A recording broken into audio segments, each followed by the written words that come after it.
नमस्कार मित्रांनो, मराठी माहिती दूत या यूट्यूब चॅनलमध्ये तुम्हा सर्वांचं स्वागत आहे. मित्रांनो, शेतकरी बांधवांच्यासाठी अतिशय महत्त्वाची अशी अपडेट आज आपण आपल्या व्हिडिओच्या माध्यमातून घेऊन आलेलो आहे. व्हिडिओ शेवटपर्यंत नक्की पहा, जेणेकरून तुम्हाला या अपडेटबद्दल सविस्तर माहिती भेटून जाईल. मित्रांनो, ई पीक पाहणी करणे शेतकऱ्यांच्यासाठी खूप महत्त्वाचे आहे. ई पीक पाहणी केल्याशिवाय शेतकऱ्यांना शेतीविषयक कोणताही लाभ घेणे अवघड होते. तर या बाबतीतच मित्रांनो, महत्त्वाचे अपडेट म्हणजे ई पीक पाहणी करण्यासाठी शासनाने सप्टेंबर व ऑक्टोबर महिन्यामध्ये शासनाने शेतकऱ्यांना ई पीक पाहणी करण्यासाठी मुदत दिली होती. परंतु राज्यामध्ये फक्त 40% शेतकऱ्यांची ई पीक पाहणी करून पूर्ण झालेली आहे. शासनाला ई पीक पाहणीद्वारे शेतीचा सर्व डाटा उपलब्ध होत असतो. पिकाचे नियोजन असेल किंवा पीक उत्पन्न असेल, या बाबतीतची माहिती शासनाला ई पीक पाहणीच्या द्वारे भेटत असते. परंतु राज्यातून फक्त 40%च शेतकऱ्यांनी ई पीक पाहणी केलेली आहे. याचा डाटा शासनाकडे उपलब्ध झालेला आहे.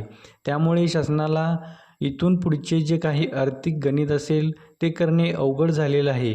त्यामुळे शासनाने शेतकऱ्यांच्यासाठी अतिशय महत्त्वाचा असा निर्णय घेतलेला आहे. शासनाने पुन्हा एकदा सर्व शेतकऱ्यांना ई पीक पाहणी करण्याची संधी दिलेली आहे व ही ई पीक पाहणी करण्याची मुदतवाढ शासनाकडून शेतकऱ्यांना देण्यात आलेली आहे.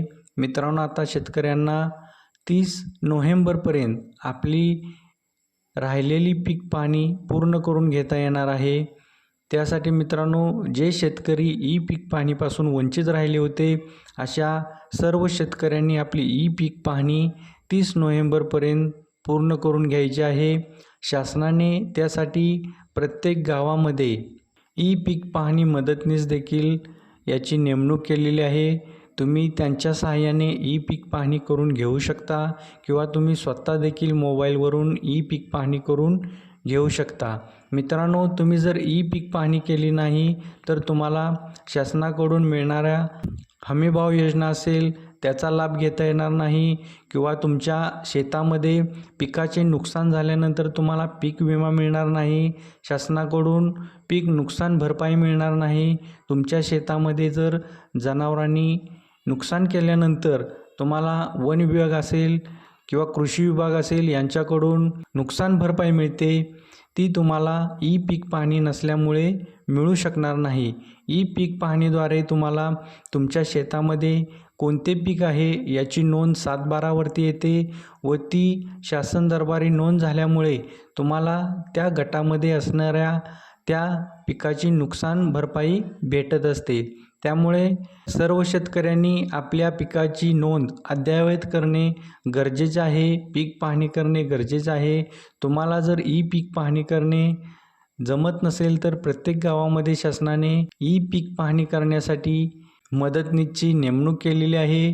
तुम्ही तलाठ्याशी संपर्क करून किंवा तुमच्या गावामध्ये ग्रामपंचायतमध्ये संपर्क करून त्या व्यक्तीकडून तुम्ही ई पीक पाहणी करून घ्यायची आहे, जेणेकरून कोणताही शेतकरी ई पीक पाहणीपासून वंचित राहणार नाही व शासनाकडून मिळणाऱ्या योजनांच्या लाभापासून वंचित राहणार नाही.